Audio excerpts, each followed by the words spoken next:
What's going on, guys? Jake Peffer here. Welcome back to Jake's Cinema Room. I am back with another movie review for you today, and I'm going to be looking at Shooting Stars, which hits Peacock this coming Friday.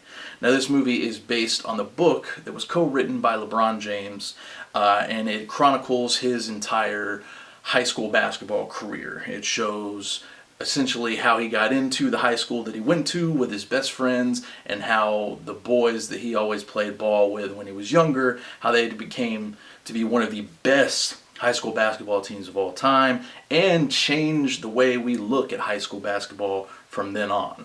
Now, this is a pretty exciting movie, I gotta say. LeBron James, obviously big-time NBA player, arguably one of the best players of all time, no question about it. So it was an interesting look at getting to see the younger life of him, and this movie does a really good job of actually showcasing that, but not just LeBron James. It actually does a really good job of showcasing him and his friends and watching them as they grow from young boys getting into high school and watching their entire high school career go and eventually shaping the way for what we would know LeBron James to be now. Now, the movie's directed by Chris Robinson, who is mostly known for TV and music videos, but he did direct a movie in 2006 that I feel is very underrated, ATL. If you haven't seen it, definitely check it out.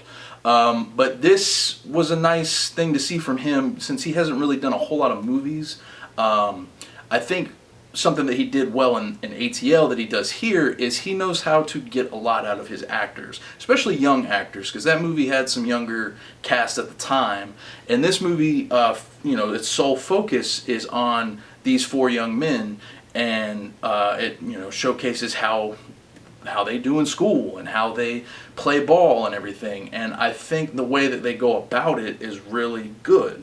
Mainly because it doesn't just solely focus on LeBron James, and that's something I appreciated. I know this is more about the team itself, but obviously in all the promotions and the marketing and everything, it's being marketed as, hey, this is the movie that shows the young life of LeBron James, as it should be. That's what's going to gain you the most audience. But I was pleasantly surprised with what it shows with the other boys as well. And this movie, it's set up very interestingly, because the first half is actually more about one of his best friends, Drew, who's played by Caleb McLaughlin, who you may know as Lucas from Stranger Things. And it was interesting to see kind of his dynamic for most of the movie, and then it kind of transitions about halfway through more so into LeBron James as they get older. Because at the forefront, early on when they're younger, Drew is almost kind of the better player, and then there's another boy in the group named Willie, who are kind of looked at as more of, hey, these are going to be the superstars, later on in life. And it's more when they get into their sophomore, junior, and senior year that LeBron really starts to emerge, and he gets to be on the cover of Sports Illustrated, and all these people are wanting him to go to the NBA and do all this stuff. So it's a cool dynamic to watch, as we see these kids just, their lives change before them. And one, in particular being LeBron James, it's really interesting seeing his dynamic. He grew up with a single mother in Akron, Ohio, and it's interesting watching them go from this family that didn't really have a whole lot at the time, but to go from that to being, the superstar that he is now. And I think this movie does a good job in showcasing all that. Now, the cast here is fantastic. All of the young men that play LeBron and the other three boys in the group, all are great. The standout here, though, is Caleb McLaughlin as Little Drew. He is fantastic. And, I've struggled with the cast of Stranger Things, which one of them is going to be the one to inevitably break off and kind of become a mega superstar. It's kind of happened a little bit with Millie Bobby Brown and Finn Wolfhard, but Caleb McLaughlin is one to definitely be on the lookout for. Outside of Stranger Things in this, he hasn't done a whole lot else. He did one other Netflix movie, and I think he's done a couple other small things here and there. But this is a movie that I think really showcases his acting talents. He does a fantastic job, and he is the shining star out of these four young boys that play these characters. Elsewhere in the cast, more notable people that you might notice: Dermot Mulroney plays the coach that inevitably coaches these boys up front, and he does a good job in his role. He's not there a ton, but when he is there, he does good in his scenes. And Wood Harris, who plays Drew's dad, he does a really good job here as well. I've always been a big fan of Wood Harris, going all the way back to The Wire and Remember the Titans. And every time I see him pop up in a movie, I always get excited, because he's one of these character actors that he comes into a role, he does a really good job. You know, he's always on point, and there's no difference here. Now, everything throughout the movie, as far as like the basketball scenes and things like that, they're all shot competently well. It all looks really nice. You actually get some intense basketball scenes throughout the movie. So I appreciate that, because I'm a big basketball fan, if you couldn't tell, by my shirt here.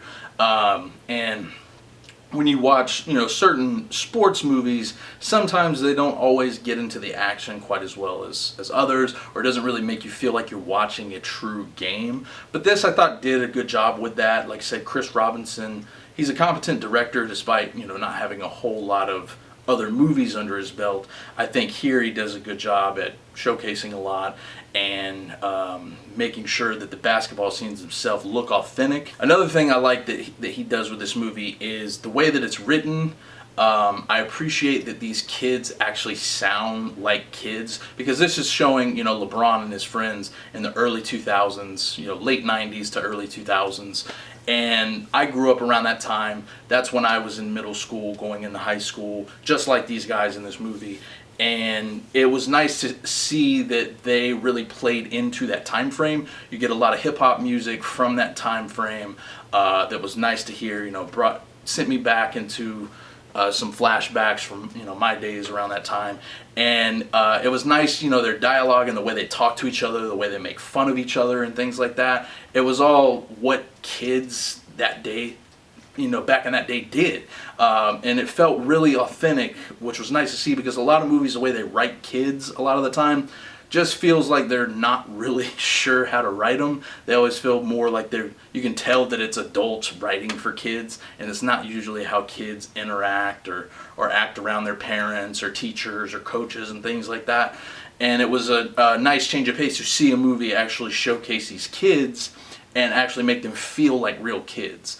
So that definitely gets, some bonus points for it going that route. But yeah, all in all, I mean, this is a very solid movie. There's not much here to dislike. There's a few moments here and there where it does lag at times, but, it's something to overlook pretty easily. I do wish they would have focused a little bit more on the two other boys in the group. They don't really get as much to do as LeBron and Drew, but they were clearly the two more prominent figures of the group, I guess, and that's why they put a little bit more focus on them. And obviously, with the book being written by LeBron, it's obviously going to focus more on him as well. So, had we gotten a little bit more time with those other two kids, I think it would have fleshed out everything a little bit more, but that would inevitably made the movie longer, and I think the movie is at a perfect time. It's just under 2 hours, so it doesn't overstay its welcome. It never really feels like the pacing gets too off, like I said, except for a few moments here and there where it does kind of lag a little bit.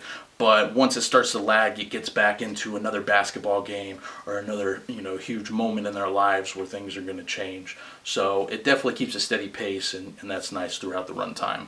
Overall, I would give Shooting Stars a 7.5 out of 10. Like I said, it's all very competently made. Cast is fantastic. All the performances here work well. The only real downside with it is it's kind of a, we've been here, done that before. That's about it for me, guys. When you get a chance to see Shooting Stars, please let me know what you thought about it in the comments below. Be sure to subscribe to the channel for more reviews, and I'll leave all my links down below on where you can follow me and check out some of my written reviews. And until next time, I will catch you all later.